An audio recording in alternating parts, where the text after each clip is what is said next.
Assalamu alaikum wa rahmatullahi wa barakatuh. Alhamdulillah, wassalatu wassalamu ala rasulillah. Paqja, mëshira dhe bekimet e Allahut qofshin me ju. Si gjithmonë falënderimet tona janë për Allahun fuqiplot, ndërsa përshëndetjet janë për zotërinë e njerëzimit, Muhamedit, familjen, shokët dhe gjithë ata që e ndjekin rrugën e tij deri në amshim. Duaja është lidhje e veçantë e besimtarit me Zotin. Është lidhje pandërmjetës. Është mënyrë se si besimtarin i shprehet Zotit të vet, i ankohet, i parashtron kërkesat. Në Kur'an dhe në Sunet na është bërë me dije se duaja është rrugë që nuk dështon. Është mënyrë që na çon tek Allahu te bareke ve teala. Prandaj është llogaritur dhe është vlerësuar në shkallë siprore. Muhamedi alayhi salatu wassalam ka thënë: "Leysa shay'un akrama 'ala Allahi min ad-du'a." Nuk ka gjë më me vlerë dhe më të çmuar për Allahun se sa duaja. Mbase për këtë duaja, siç ka thënë edhe dietari i madh Bekr Abu Zeidi, është ajo me të cilën Allahu e ka hapur librin e tij, por edhe e ka mbyllur. Pra, kaptina Fatiha është një kaptinë në të cilën përfshihen lutje, sikur që edhe kaptina Nas, kaptina e fundit, është kaptinë në të cilën përfshihen lutje. Vlera e duas nuk qëndron thjesht në fuqinë e saj, por edhe në atë se si duaja është një rrugë e shkurtër e realizimit të synimeve dhe qëllimeve tona. Duaja është ajo kërkesa të cilës Allahu te bareke ve teala i përgjigjet. Allahu ka thënë: "Wa idha sa'alaka 'ibadi 'anni fa inni qarib." Kur robërit e mi të pyesin për mua, unë jam afër tyre. Pra, Allahu te bareke ve teala është afër nesh, i dëgjon hallet tona, ankesat tona, rënkimet tona, kërkesat tona, dhe Allahu te bareke ve teala na përgjigjet. Për këtë arsye, Allahu na ka urdhëruar në Kur'anin famadh dhe ka thënë: "Wa qala rabbukum ud'uni astajib lakum." Zoti juaj ka thënë: "Më lusni që unë t'ju përgjigjem juve." Duke marrë këtë ajet parasysh, disa prej dietarëve kanë thënë se distanca ndërmjet një lutje është "më lusni që t'ju përgjigjem". Pra, në momentin që i e lutur, lutja jot vetë se është përmbushur. Se duaja e ka një rëndësi të madhe, një pozitë jashtëzakonisht të lartë. Flet fakti se në qoftë se ne e braktisim këtë mundësi, këtë rrugë, këtë mënyrë, atëherë ne në fakt jemi ekspozuar hidhrimit të Allahut te bareke ve teala. Muhamedi alayhi salatu wassalam ka thënë: "Men lam yas'alillah yaghdab alayh." Ai që nuk e lut Allahun, nuk kërkon prej tij, nuk ja parashtron kërkesat dhe ankesat atij, Allahu do të jetë i zemëruar me të. Pra, duaja është një mundësi që nuk duhet shpërfillur, por jo çdo dua është e pranuar. Ndonjëherë disa lutje për shkak të disa gjërave që ne i bëjmë, edhe pse mund të përmbushin të gjitha kushtet teknike të diçuaja kësaj, nuk pranohen. Nuk pranohen sepse ne kemi çaluar diku dhe lutjet tona janë të pezulluara, jo të refuzuara, por janë të pezulluara dhe të kurzuara me rikthimin tonë në gjendjen e kërkuar. Një ditë Ibrahim bin Edhemit, një dietari dhe asketit të madh, i tha dikush prej besimtarëve: Allahu po thot në Kur'an: "Wa qala rabbukum ud'uni astajib lakum." Zoti po thot: "Më lusni që unë t'ju përgjigjem." E si ndodh që ne lusim Allahun dhe Allahu nuk na përgjigjet? Ibrahim bin Edhemi tha kësaj: "Kjo ndodh për shkak të 5 gjërave. E para, e keni njohur Allahun, por nuk e keni çuar në vend hakun e tij, të drejtën e tij.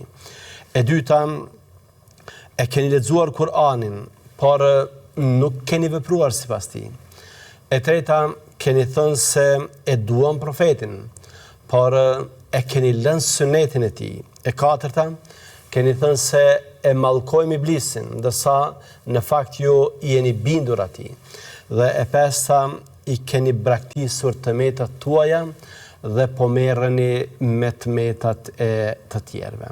Pra janë këto 5 shkaqe që sipas Ibrahim bin Adhemit ndikojnë në mospranimin e menjëhershëm të një lutje. Se sa janë të rëndësishme këto, ne me lejen Allahu te bareke ve teala do të mësojmë në vazhdim. Por fillimisht do donim që të ofrojmë një përmbledhje biografike, ashtu siç e kemi bërë traditë tashmë. Të njihemi me këtë burr të madh, me këtë dietar, me këtë asket, i cili vërtet është i rrallë për nga vlerat dhe tiparet që ka pasur. Ibrahim bin Adhemi i përket brezit tabiinve. Ka lindur dikur rreth vitit 100 sipas Hijretit, ka lindur në Mekë. Babai dhe nëna e tij kanë ardhur për ta kryer haxhin dhe gjatë ditëve të haxhit ka lindur Ibrahim bin Adhemi. Siç përmendet në përshkrimet biografike, ai rrjedh nga një familje e pastër, madje babai i tij është vlerësuar të ketë qenë një lloj mbreti i cili ka pasur pushtet dhe pasuri. Dhe kjo ka bërë që Ibrahimi në familjen e tij të hershme të ketë një jetë të begat, një jetë luksoze, një jetë përplot të mira. Por Ibrahimi me kalimin e kohës e ka lënë luksin për t'ju kthyer asketizmit. E ka braktisur dynjan për t'ju rikthyer vlerave të vërteta shpirtërore. Është kthyer sërish në Mekë dhe aty është shoqëruar me Sufjan Thauriun, dhe Fudail bin Iyadin. Dhe këta dy, Sufjani dhe Fudaili, kanë qenë njëherësh edhe nxënës të tij. Më pas Ibrahimi ka shkuar në Sham, ku ka jetuar deri në vdekje. Ka ngrënë nga ajo që e fitonte me dorën e tij. Pra, e ka braktisur një jetë luksoze, ka pasur mundësi që të jetë trashëgimtar i një pasurie të madhe, por nuk i ka bërë këtë gjë. Ka ngrënë vetëm nga ajo që ka punuar, pra nga fitimi që e ka pasur nga puna e vet. Ka punuar sigurisht se punë të rëndomta, punë të thjeshta, punë krahë, siç themi ne në gjuhën popullore. Kishte një vullnet të jashtëzakonshëm, pra për të e rëndësishme ishte që ta fitonte pasurinë halal dhe nuk shikonte se çfarë pune bënte. Kishte aq shumë vullnet, saqë në rastet caktuara puna e tij matej me punën e 10 burrave. Punonte dhe citonte këto vargje. Thoshte, merre Zotin për mik, e nga njerëzit largohu dhejk. Pra, përkushtoju vetëm Zotit tënd dhe mos shiko se çfarë thonë të tjerët për ty. Ishte bujar, ishte dordhënës dhe ishte modest. Ai thoshte kësaj, kujdes nga mendjemadhësia dhe vetmashtrimi me veprat. Shikoni sa i përket gjendjes materiale, ata që janë poshtë jush dhe jo ata që janë sipër jush. Kush e ul veten për hir të Zotit, Zoti ka për ta ngritur atë. Pra, Ibrahim ishte i veçantë. I veçantë edhe në kuptim të dijes, i veçantë edhe në kuptim të vlerave, edhe në kuptim të punëve të cilat i bënte. Prandaj disa dietar e kanë vlerësuar aq shumë saqë Sufjan Thauriu, të cilin ne veç e përmendëm, konsideronte se Ibrahim bin Adhemi i ngjante Ibrahimit alayhis salam. Dhe thoshte sikur Ibrahimit kishte qenë sahabit, kishte qenë në kohën e pejgamberit alayhis salatu wassalam, do të kishte qenë prej sahabeve të dalluar. Pra, po të kishte jetuar në kohën e sahabeve, sigurisht se do të kishte qenë prej sahabive të dalluar. Bishr Hafiu ka thënë kësaj: Ibrahimi ka qenë një njeri i cili nuk ka ngrënë nga feja e vet. Pra, ka pasur një autoritet të madh, ka pasur një famë teje të madhe, që po donte, do ta shfrytëzonte dhe do të bënte jetë luksoze. Por Ibrahimi nuk e ka shitur fenë e vet dhe nuk ka pranuar që të hajë nga feja e vet. Ka punuar me dorën e vet dhe ka bërë jetë modeste, jetë të thjeshtë, por asnjëherë të vetme fenë e Zotit nuk e ka shfrytzuar që të përfitojë të mira materiale për veten e tij. Ibrahimi ka vdekur në vitin 161 ose 162 sipas Hijretit, dhe disa biograf kanë përmendur se ka vdekur duke qenë i angazhuar në një prej ushtrive muslimane për përhapjen e fesë Allahut te bareke wa taala. Pra, siç mund ta njohim nga ky prezantim i shkurtër, Ibrahimi ka disponuar me tipare të atilla që e kanë ngritur vërtet lart dhe që ja vlen ne t'i referohemi dhe ta kemi si pasqyrë për vlerat dhe tiparet. Tani, na lejoni që me lenin Allahu te bareke wa taala, ne të vazhdojmë me shpjegimin e këshillave të tij, në mënyrë që të kuptojmë se sa të rëndësishme janë ato dhe se pse ne duhet t'i kushtojmë rëndësi atyre që në mënyrë që duat tona të mos jenë të refuzuara. Këshilla e parë e Ibrahim bin Edhemit është se arsye pse nuk pranohet lutja është nga se ju e keni njohur Allahun te bareke wa taala. E keni pranuar në mënyrë deklarative se ai është Zoti juaj, se ai meriton të adhurohet, se atij duhet t'i kushtohet lutja dhe adhurimi. Por në fakt, në të vërtetë, në rrafshin praktik, nuk i keni quar në vend të drejtat e Allahut te bareke wa taala. Ne, siç e dim, në jetën tonë kemi të drejta dhe obligime. Dhe në respektimin e quarin në vend të këtyre drejtave dhe obligimeve, ne sigurisht se për shkak se janë shumë, atëherë ju japim përparësi dhe prioritet atyre që janë më të rëndësishme. E ku ka të drejta dhe detyrime më të rëndësishme se sa detyrimet që ne i kemi ka shi Allahu te bareke wa taala? Prandaj të drejtat e Allahut janë të parat që ne duhet t'i çojmë në vend, për shumë arsye. E para se Allah është ai që ne ka krijuar dhe ne për ekzistencën tonë i detyrohemi pikërisht Allahut te bareke wa taala. Allahu ka thënë në Kur'an: "Wallahu akhrajakum min butuni ummahatikum." Allahu është ai që ju nxorr juve nga barqet e nënave tuaja. Pra, Allahu në ka krijuar, Allahu në ekzistenca jon i detyrohet vetëm Allahut te bareke wa taala. Prandaj ne duhet të jemi mirënjohës ndaj tij dhe duhet t'ia kushtojmë adhurimin. Për këtë arsye është e drejtë ekskluzive Allahut te bareke wa taala që ai të adhurohet. Allahu ka thënë: "Wa'budullaha wa la tushriku bihi shay'a." Adhurojeni vetëm Allahun dhe mos i shoqëroni atij asgjë në adhurim. Pra, ne adhurojmë Allahun te bareke wa taala sepse kjo rrjedh përveç tjerash nga ky fakt se ai na ka krijuar neve dhe nga fakti tjetër se ai ka marrë besën që ne ta adhurojmë atë. Quarja në vend e kësaj të drejte ka të mira të shumta. Sigur që siç e pam ka edhe pasoja nëse ne nuk e çojmë në vend. Refuzohen duat, madje ne do të shohim që ka edhe pasoja tjera të mëdha nëse refuzimi është edhe mohues. Por nëse ne do t'i çenim në vend të drejtat Allahut te bareke wa taala, atëherë Allahu sikur që qëndron në një prej haditheve të pejgamberit alayhis salatu wassalam na ka premtuar se në këmbim ne do të kemi faljen dhe xhenetet e tij. Muadhi, një shok i pejgamberit alayhis salatu wassalam, transmeton se një ditë Muhamedi alayhis salatu wassalam i ka thënë kësaj: O Muadh, a e di se cila është drejta e Allahut tek robrit dhe cila është drejta e robërve tek Allahu te bareke ve taala?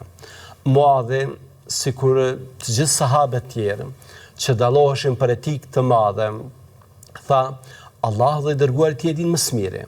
Atëherë Muhamedi alayhis salatu wassalam tha: e drejta e Allahut është që të adhurohet vetëm ai, ndërsa e drejtë e robërve është që nëse ata e kanë adhuruar vetëm Allahun, Allahu t'i falë dhe t'i dërgojë në xhennet. Pra, nëse ne e adhurojmë Allahun te bareke ve taala, nëse ne çojmë në vend këtë drejtë Allahu xhallahu ala, ne si shpërblim do të kemi xhennetin e Allahut te bareke ve taala.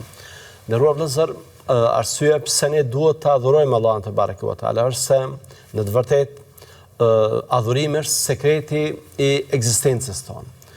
Arsyeja pse ne jemi në këtë botë, pse ne kemi ardhur në këtë botë, pse ne kemi një qëndrim përkohshëm në këtë botë, është që të bindemi Allahut dhe ta adhurojmë vetëm atë. Allahu ka thënë: "Wa ma khalaqtul jinna wal ins illa liya'budun." Vetëm për të më adhuruar i kam krijuar xhenët dhe njerëzit.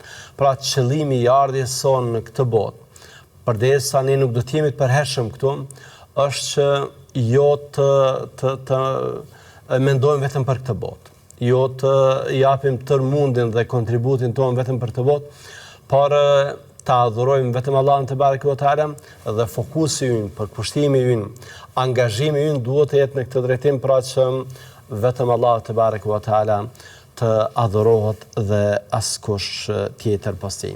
Ndryshe, ekzistenca jonë, jeta jonë nuk do të kishte kuptim.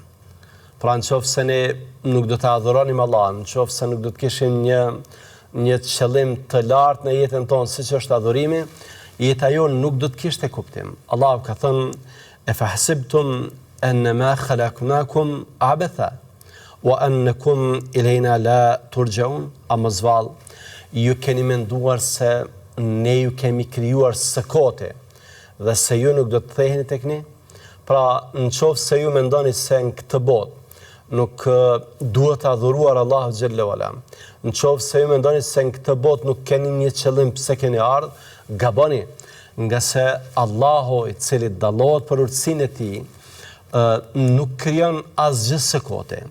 Dhe rrjedhimisht njeriu i cili e ka dalluar nga të gjitha krijesat e ka krijuar të tillë që ta adhurojë Allahun te bareke ve taala. Andaj ikja nga adhurimi, ikja në të vërtetë nga ky qëllim pse jemi krijuar, në të vërtetë është me pasoja të mëdha edhe në këtë botë, por edhe në botën tjetër. Në këtë botë, nga se Allahu ka thënë: "Wa man a'rada an dhikri fa inna lahu ma'ishatan danka."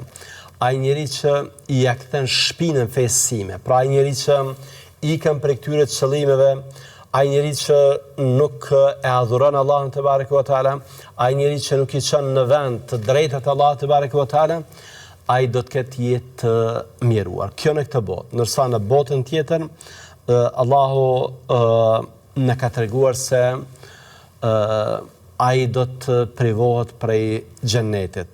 Innehu me yushrik billah faqad harrama Allahu alayhi al-janna. Vërtet, ai që i ka përshkruar Zotit shok, ai në të vërtet do të jetë i privuar nga xheneti, nga se ati Allahu te bareke ve taala i ka ndaluar hyrjen në xhennet.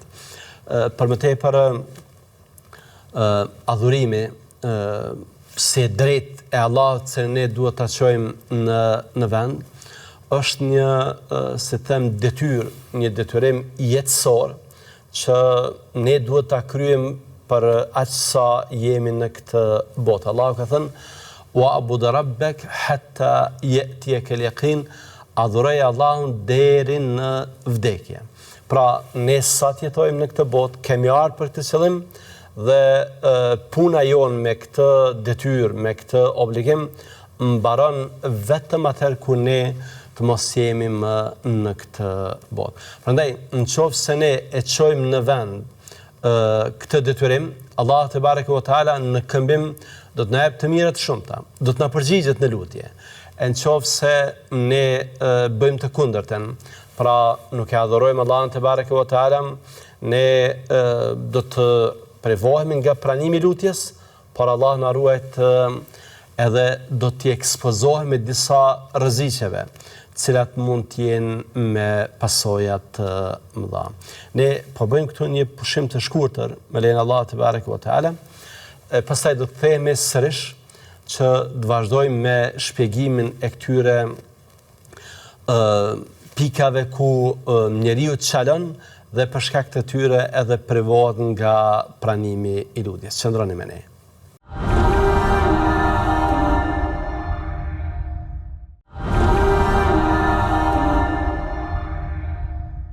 Ja u kthyem sërish me lejen e Allahut te bareke ve teala për të vazhduar me shpjegimet e urtarit tanë, e dietarit dhe asketit të madh Ibrahim bin Edhemit. Në pjesën e parë mësuam se ata që refuzojnë të adhurojnë Allahun te bareke ve teala, ata në një farë forme i kanë shkëputur lidhjet me të.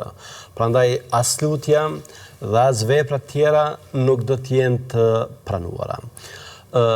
Pikë të dytë ose çështje të dytë në të cilën njeriu ngec dhe për shkak të saj nuk i pranohet duaja, është kur ai e kultivon një lloj fetarie formale, kur ai ka prani në jetën e tij, për shembull Kur'ani, por që nuk ka prani në menaxhimin e jetës së tij. Pra është për atyre lexuesve formal, është për atyre që Kur'anin don se lexon nuk depërton në zemrën e tij dhe nuk reflekton në veprat e tij. Prandaj me drejt Ibrahim bin Edhemi ka thënë se jo po e lexoni Kur'anin, por nuk po veproni sipas tij. Leximi vërtet i Kur'anit, siç kanë përmendur dietarët, që nga brezat e sahabëve madje, nuk është leximi i germave të tij, është të vepruarit sipas tij. Allahu ka thënë në Kur'an: "Alladhina atainahumul kitaba yatlunahu haqqa tilawati." Atyre që ne ua kemi dhënë librin, ata e lexojnë atë një mend. Ata e lexojnë me lexim të vërtetë. Ata e lexojnë ashtu siç duhet. Pra, e lexojnë duke e zbatuar në jetën e tyre, duke e përfillur në jetën e tyre, duke vepruar sipas mësimeve, rekomandimeve dhe udhëzimeve të tij. Në Kur'anin famall, neve Allahu te bareke ve teala na ofron këshilla të ndryshme, udhëzime të ndryshme, se si Kur'ani duhet të jetë i pranishëm në jetën tonë, pavarësisht se si mund ta shohin të tjerët këtë. Për shembull, ka thënë Allahu: "Ittabi ma uhiya ilayk min rabbik, la ilaha illa hu wa a'rid 'anil mushrikin." Ndiqe dhe pasoj atë që Allahu ta ka shpallë ty. Nuk ka zot tjetër pas Allahut dhe mos qaj kokën se çfarë thonë idhujtarët. Pra, ne jemi të urdhëruar që Kur'anin ta lexojmë, ta zbatojmë në jetën tonë, të jetojmë sipas tij. E pastaj se si na shohin të tjerët, se si na vlerësojnë të tjerët, se çfarë flasin të tjerët për ne, kjo nuk ka asnjë rëndësi. Prandaj muslimani duhet që me veprimet e tij ta kënaqë Allahun te bareke ve teala dhe ta lexojë Kur'anin duke ditur se në fakt fshihen udhëzimet më të mira. Pra, arsyeja pse ne duhet të referohemi Kur'anit për çdo gjë është nga se ai përmban absolutisht udhëzimet më të mira. Ai përmban mësimet më të qarta, më të bukura. Ai përmban mesazhet më të duhura dhe më të qelluara. Allahu ka thënë: "Inna hadha al-Qur'ana yahdi lillati hiya aqwam." Ndiqeni, lexojeni, zbatojeni Kur'anin, nga se vërtet Kur'ani udhëzon atë që është më e mira. Pra nuk ka mësim të bukur, të mirë, që na duhet në jetën tonë, e që në Kur'anin fisnik nuk e gjejmë verzionin më të mirë të mundshëm për të. Nga se Kur'ani është fjalë e Allahut te bareke ve teala. Dhe fjalë e Allahut është e pakrahasueshme. Fjalë e Allahut te bareke ve teala është e pakrahasueshme absolutisht me çfarë do fjalë tjetër. Ndryshe, nëse ne nuk veprojmë sipas Kur'anit, nëse ne ja kthejmë shpinën Kur'anit, nëse ne veprojmë në kundërshtim me të, atëherë ne kemi bërë një gabim të jetë të madh, pasojat e cilit mund të jenë jashtëzakonisht të mëdha. Allahu ka thënë: "Waqad ataynaka min ladunna dhikra, man a'rada anhu fa innahu yahmilu yawm al-qiyamati wizra, khalidina fiha wa sa'a lahum yawm al-qiyamati himla." Dhe nga ana jonë ne ta kemi dhënë ty Muhammed shpalljen për plot përkujtime. Kush ja kthen shpinën Kur'anit, ai në ditën e Kiametit do të bartë një barë të rëndë. Në të do të qëndrojmë përgjithmonë sa barë e keqe është kjo për ta në ditën e Kiametit. Pra ata njerëz që ja kthejnë shpinën fjalës së Allahut xhallahu ala, ata njerëz që braktisin Kur'anin, ata njerëz që nuk veprojnë sipas tij, ata njerëz në të vërtetë do të bartin një mëkat të rëndë, një mëkat të madh, pasojat e cilet pashmangshëm nëse nuk janë penduar, do t'i ndjejnë në ditën e llogarisë. Dietarët musliman e më saktë Ibn Kajimi ka përmendur se mënyra se si manifestohet bojkoti Kur'anit ose shkputja me Kur'anin është në 3 forma. Para, kur ne refuzojmë ta lexojmë dhe dëgjojmë. E dyta, kur ne nuk e marrim halalën dhe haramin prej tij, dhe e treta, kur ne nuk e marrim për gjykatës në jetën tonë. Pra kur Kur'ani ka një prani solemne, një prani dekorative, dhe jo një prani udhëzuese, një prani orientuese, një prani të atill që bën të gjykojmë me neve dhe jetët tona. Së këndemi si besimtar, nëse duam që të kemi lutje të pranuara, Kur'ani duhet të jetë prioritet yni.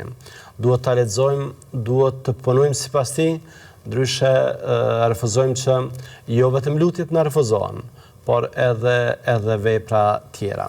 Çështja tjetër që Ibrahim bin Edhemi, Allah mëshiroft, ka ngritur dhe që është vërtet për të diskutuar, nga sa jo ndikon përveç tjerash edhe në refuzimin hynor për neve dhe lutjet tona, ka të bëjë me raportin tonë me pejgamberin alayhi salatu wassalam.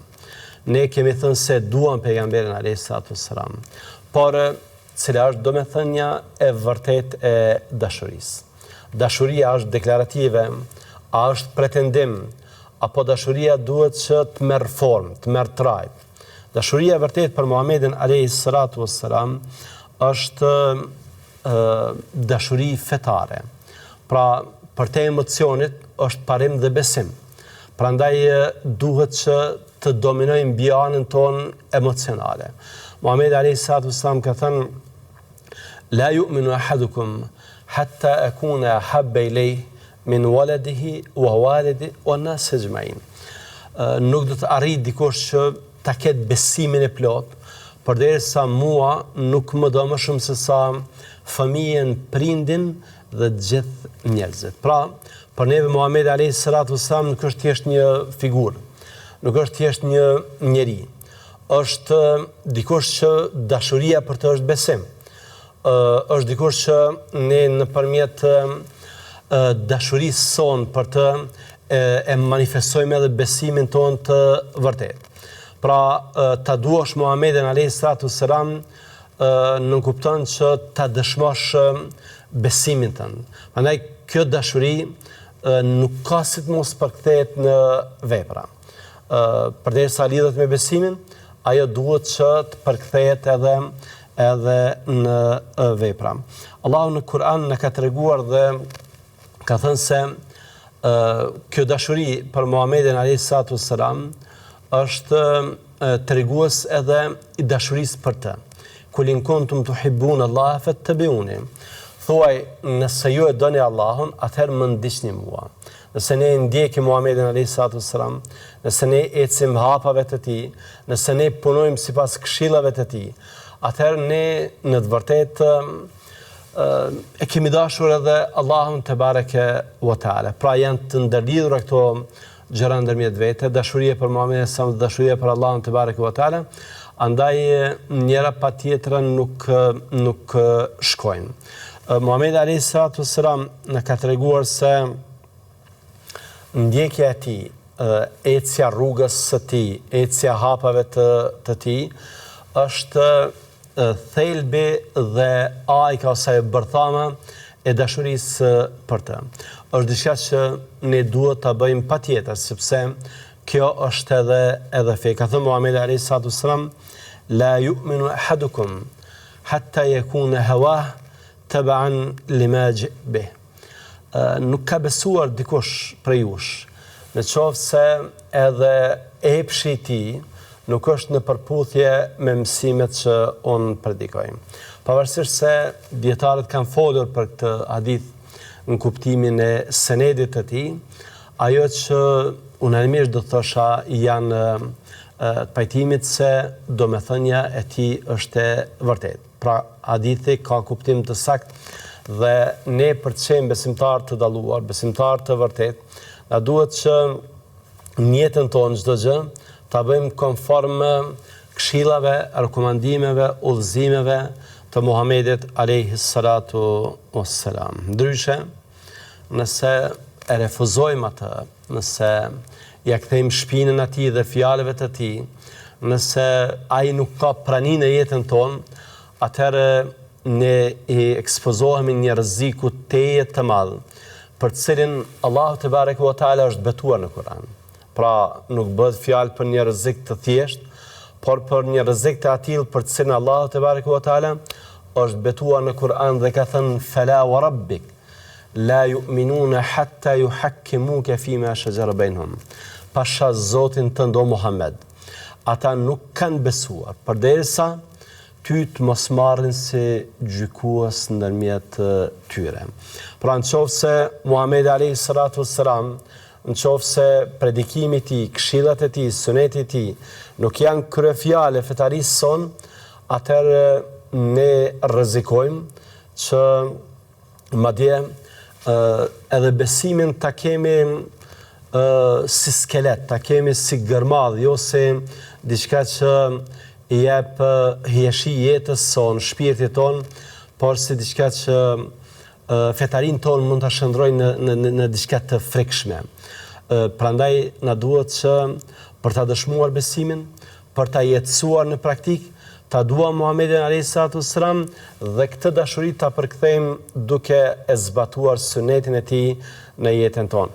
Kjo na mëson që lutjet tona të jenë të pranuara dhe ne të jemi më afër Allahut xhelle wala, nga se kësaj e fitojmë dashurinë e tij. Çështje tjetër që kanë ngritur Ibrahim bin Adhemi dhe e cila është vërtet e rrezikshme, është ajo e pasimit të djallit. Ne gjithë deklarohemi se nuk e duam djallin, se ai është armiku ynë, se ai na largon nga rruga e drejtë, por në të vërtetë shumë prej nesh jemi viktima të tij nga se i jemi bindur në çështjen e tij negative. Prandaj si besimtar, nëse duam që të kemi lutje të pranuara, nëse duam që të kemi duat pranuara, nëse duam që të jemi më pranë Allahut te bareke wa taala, ajo që kërkohet prej nesh është që ne ta kundërshtojmë djallin. Ndryshe djalli vërtet ditë jetë armik i pabes, ditë jetë tradhtar i pabes, ditë jetë i lig deri në atë masë që njeriu edhe pse nxit që të bëjmë kat, në ditën e llogarisë të distancohet prej tij. Ka thënë Allahu, kemathali shejtan idh qale lil insani kfur, falamma kafar qale inni bari'un mink, inni akhafullaha rabbel alamin. Sikur shembulli i djallit, hipokritët janë sikur shembulli i djallit, i cili e urdhëron njeriu për ta mohuar Allahun xhallahu ala. E pastaj kur njeriu ta bëj këtë mëkat, djalli ikën prej tij dhe distancohet prej tij, duke thënë se ja ka frikën Allahut te bareke ve taala. Pra ai që bën mëkat, ai që i përgjigjet djallit, le ta di se djalli do të distancohet prej tij. Madje siç ka përmendur Allahu te bareke ve taala në Kur'an, në ditën e llogarisë, djalli në xhehenem do të mbajë një ligjërat ku do të distancohet prej njerëzve. Kështu, nëse ne duam që të kemi lutje të pranuara, duhet të ikim nga djalli. Duhet të përgjigjemi vetëm Allahut te bareke ve taala dhe të dërguarit të tij. Dhe nëpërmjet kësaj ne jemi më afër Allahut, jemi më afër dërguarit të tij dhe gjithsesi se jemi më afër shpëtimit. Dhe çështja e fundit që Ibrahim bin Edhemi, Allah më mëshiroft, ka trajtuar, ka diskutuar se çështje që pengon pranimin e lutjeve tona, është kur ne nuk merremi me veten, por merremi me të tjerët. Kjo është vërtet kjo është një nyje që vështirë se mund të zgjidhet, është një problem në cilin bien shumë njerëz, është një çështje nga e cila preken shumë njerëz. Prandaj ne duhet të jemi të kujdesshëm. Zakonisht ata që nuk merren me veten e tyre, merren me të tjerët. Zakonisht ata që nuk janë të vetëdijshëm për gjendjen e tyre shpirtërore, janë ata që merren me të tjerët. E kam pyetur Rabi bin Khutheimin, i cili ka qenë prej ndjekësve të sahabiut të dashur, të Abdullah bin Mesudit radhiyallahu anhu, dhe për cilin thjesht sa për informacion Ibn Mesudi ka thënë po të kishte parë Muhamedi alayhis salam do të kishte dashur. E kam pyetur këtë burr të madh, përse ne nuk të shohim ty kur tek merresh me të tjerët? Nuk dëgjojmë asnjëherë asnjë fjalë që thua për të tjerët. Ka thënë sepse ende nuk i kam ndrequr veten time që të merrem me të tjerët. Nderuar vëllezër, të respektuara motra, askush prej nesh ende nuk ka mbaruar me ndreqjen e vetvetes. Askush prej nesh ende nuk ka arritur që ta vlerësoj veten, ta pastroj veten nga ato problemet e shumta që kemi, dhe në cilat ne vazhdojmë të bijem çdo ditë të vetme të Zotit. Prandaj pse të merremi me të tjerët? Për shembull, a nuk kemi çështje të ndryshme që duhet të diskutojmë me vetveten? Ne falim namazin, por se falim namazin? Namazi cilin ne e falim, a do të jetë namazi pranuar apo jo? Ne lexojmë Kur'anin, por Allah na ruajt, a mund të jetë që leximi i Kur'anit na kthehet si argument kundër nesh, nga se pejgamberi alayhis salam ka thënë që Kur'ani do të jetë o dëshmitar për ne, o dëshmitar kundër nesh. Mund të jetë argument kundër nesh. Ne kemi familjet tona, a kujdesemi për ata që kemi edhe për detyrë parsorë, kujdesemi për edukimin e tyre, për gratë tona, për fëmijët tanë. Ne kemi prindrit, a jemi prej atyre që kujdesemi për prindrit tanë? Prandaj nëse ne merremi me këto çështje, nuk do të kemi kohë që të merremi me të tjerët. Nëse ne merremi me vetveten tonë, me pastrimin e vetes sonë, nga gabimet, nga gjunat, nga tmetat, nuk do të kemi kohë që të merremi me të tjerët. Në fakt, kjo do të na ofrojë Allahun te bareke ve taala, nga se për gabime, për lëshime, ne do të kërkojmë falje, ne do të pendohemi dhe kësaj do të jemi më afër Allahut te bareke ve taala. Kësaj lutjet tona do të jenë pranuara dhe me lejen e Allahut te bareke ve taala ne do të jemi prej të shpëtuarve. Pra, nëse duam që të jemi prej atyre që kemi lutjet pranuara, ne duhet që ta adhurojmë Allahun te bareke ve taala, duhet që ta lexojmë Kur'anin, ta ndjekim sunetin e Muhamedit alayhis salatu wassalam, duhet që ta kundërshtojmë djallin dhe duhet që ne të merremi me vetveten tonë. Le të shërbejnë këto këshilla të Ibrahim bin Edhemit si orientuese në rrugën tonë drejt Allahut te bareke ve teala, si shenjë në rrugë në mënyrë që të arrijmë tek Allahu te bareke ve teala të pastër nga gabimet, nga lëshimet, nga këto njollat shpirtërore që kanë edhe rrezikun e tyre. Deri në takimin tonë të radhës, Allahu në lësë që neve dhe juve na ketë në mbrojtjen dhe sigurinë e tij. Assalamu alaikum wa rahmatullahi wa barakatuh.